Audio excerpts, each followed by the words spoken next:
नमस्कार। आज हम बात करने वाले हैं ब्लैक होल्स की, ब्रह्मांड की सबसे रहस्यमयी, सबसे अजीब चीजों में से एक।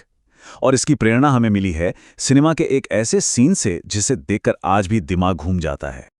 क्रिस्टोफर नोलन की फिल्म इंटरस्टेलर का वो क्लाइमैक्स याद है, जब फिल्म का हीरो कूपर अपने स्पेसक्राफ्ट के साथ गैरगैंचुआ नाम के एक बहुत बड़े ब्लैक होल में गिर जाता है। चारों तरफ बस घना अंधेरा, और फिर वो पहुंचता है एक ऐसी जगह जहां समय और स्पेस के सारे नियम ही बदल जाते हैं। लेकिन इस सीन ने एक बहुत बड़ा सवाल खड़ा कर दिया। अगर असल जिंदगी में कोई इंसान ब्लैक होल में गिर जाए तो उसके साथ क्या होगा? क्या वो भी किसी दूसरी दुनिया में पहुंच जाएगा? चलिए आज इसे विज्ञान और कल्पना के बीच के फर्क को समझने की कोशिश करते हैं। ठीक है, तो ब्लैक होल्स को समझने के लिए हमें थोड़ा पीछे जाना होगा, महान वैज्ञानिक एल्बर्ट आइंस्टाइन के पास, क्योंकि उन्होंने ही हमें गुरुत्वाकर्षण, समय और स्पेस को देखने का एक बिल्कुल नया नजरिया दिया था। तो 1905 में आइंस्टीन ने अपनी स्पेशल थियरी ऑफ रिलेटिविटी दी। अब आसान भाषा में इसका मतलब यह है कि कोई चीज जितनी तेज चलेगी उसके लिए वक्त उतना ही धीरे गुजरेगा। मतलब स्पीड से टाइम धीमा हो जाता है।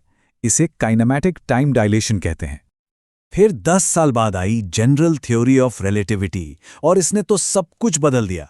आइंस्टाइन ने कहा कि गुरुत्वाकर्षण कोई फोर्स नहीं है, बल्कि भारी चीजों की वजह से स्पेस टाइम में आया एक मोड़ या झुकाव है, और गुरुत्वाकर्षण जितना ज्यादा होगा समय उतना ही धीरे चलेगा। बिल्कुल इंटरस्टेलर की तरह, जहां उस ब्लैक होल के पास वाले ग्रह पर बिताया 1 घंटा धरती के 7 सालों के बराबर था। तो मतलब आइंस्टीन के हिसाब से समय को धीमा करने के 2 तरीके हैं। या तो आप लाइट की स्पीड के करीब सफर करें, या फिर किसी बहुत बहुत भारी चीज के पास चले जाएं जहां जबरदस्त ग्रेविटी हो। आइंस्टीन ने स्पेस टाइम को समझने के लिए एक बढ़िया उदाहरण दिया। सोचिए कि स्पेस टाइम एक बड़ी तनी हुई चादर की तरह है। अब अगर आप उस पर एक भारी गेंद रखेंगे तो चादर बीच में से झुक जाएगी। बस यही झुकाव गुरुत्वाकर्षण है, और ये इतना ताकतवर होता है कि चीजों को ही नहीं बल्कि रोशनी को भी मोड़ देता है। चलिए अब इसी समझ के साथ सीधा चलते हैं ब्लैक होल्स की दुनिया में। देखते हैं कि ये ब्रह्मांड के राक्षस आखिर बनते कैसे हैं और इनके अंदर होता क्या क्या है। तो एक ब्लैक होल की कहानी शुरू होती है एक बहुत बड़े तारे से, हमारे सूरज से कई कई गुना बड़े। जब इस तारे का ईंधन खत्म हो जाता है तो वो अपने ही वजन के नीचे दबकर सिकुड़ने लगता है। फिर एक जबरदस्त धमाका होता है जिसे हम सुपरनोवा कहते हैं, और अगर धमाके के बाद भी बचा हुआ हिस्सा काफी भारी हो तो वो सिकुड़कर एक ब्लैक होल बन जाता है। वैसे चंद्रशेखर लिमिट के हिसाब से हमारा सूरज इतना बड़ा नहीं है कि वो कभी ब्लैक होल बन सके। और हाँ, सारे ब्लैक होल्स एक जैसे नहीं होते। मोटे तौर पर ये कुछ तरह के होते हैं। स्टेलर ब्लैक होल सबसे आम हैं, जो तारों से बनते हैं। फिर आते हैं सुपरमैसिव ब्लैक होल्स, जो हमारी मिल्की वे जैसी आकाशगंगाओं के सेंटर में होते हैं।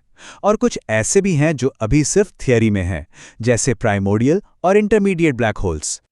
अब एक मजेदार बात, ब्लैक होल अपने नाम के बावजूद पूरी तरह काले नहीं होते। उनके चारों तरफ गैस, धूल और तारों के मलबे की एक बहुत तेज घूमती हुई डिस्क होती है, जिसे एक्रीशन डिस्क कहते हैं। ये इतनी गर्म हो जाती है, मतलब लाखों डिग्री सेल्सियस तक, कि इससे एक्सरे निकलने लगती हैं और ये चमकती है। एक्रीशन डिस्क के ठीक अंदर एक और खास जगह होती है, फोटॉन स्फीयर। यहाँ ग्रेविटी इतनी ताकतवर है कि रोशनी के कण यानी फोटॉन्स ब्लैक होल के चक्कर लगाने लगते हैं। कहते हैं कि अगर कोई इंसान वहां खड़ा हो सके तो उसे अपने ही सिर का पिछला हिस्सा दिखाई देगा, क्योंकि रोशनी घूमकर वापस उसकी आंखों तक आ जाएगी। और इसके बाद आती है वो अदृश्य लाइन, वो बाउंड्री, जिसे इवेंट होराइजन कहते हैं। ये वो जगह है जहां से वापसी का कोई रास्ता नहीं।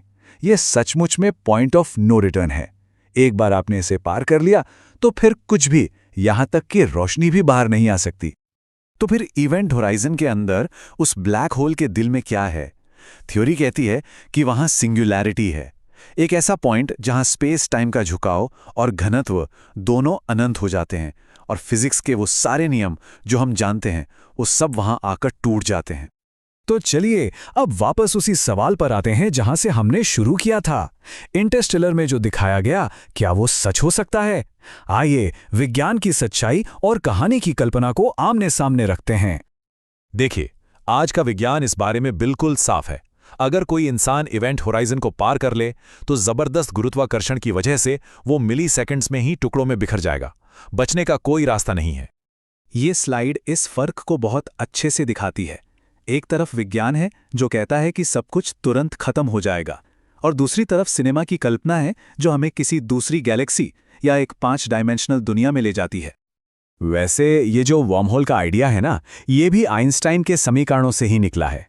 ये स्पेस टाइम में एक तरह की सुरंग की तरह है जो ब्रह्मांड में लंबी दूरियों के लिए एक शॉर्टकट हो सकता है। कुछ थियरीज तो ये भी कहती हैं कि ये ब्लैक होल से जुड़े हो सकते हैं, लेकिन अब तक इसका कोई सबूत नहीं मिला है। तो कुल मिलाकर हम एक ऐसी जगह पर खड़े हैं जहां हमारा ज्ञान खत्म होता है और हमारी कल्पना की उड़ान शुरू होती है। विज्ञान का फैसला बिल्कुल साफ है। एक बार आप इवेंट होराइजन के पार गए तो बाहर निकलने का कोई रास्ता नहीं है। ये एक वन वे टिकट है। लेकिन शायद यही तो इंसानी दिमाग की खूबसूरती है। हमारी कल्पना ही हमें ऐसे नामुमकिन लगने वाले सवालों के जवाब खोजने के लिए उकसाती है, और यही जुनून साइंस और कहानियों दोनों को आगे बढ़ाता है। और ये खोजें रंग भी ला रही हैं। 2019 में इवेंट होराइजन टेलीस्कोप ने इतिहास में पहली बार एक असली ब्लैक होल की तस्वीर खींची। इसने साबित कर दिया कि ये चीजें सिर्फ कागज पर नहीं बल्कि हकीकत में मौजूद हैं। ब्लैक होल्स हमें ये याद दिलाते हैं कि हम कितना कम जानते हैं।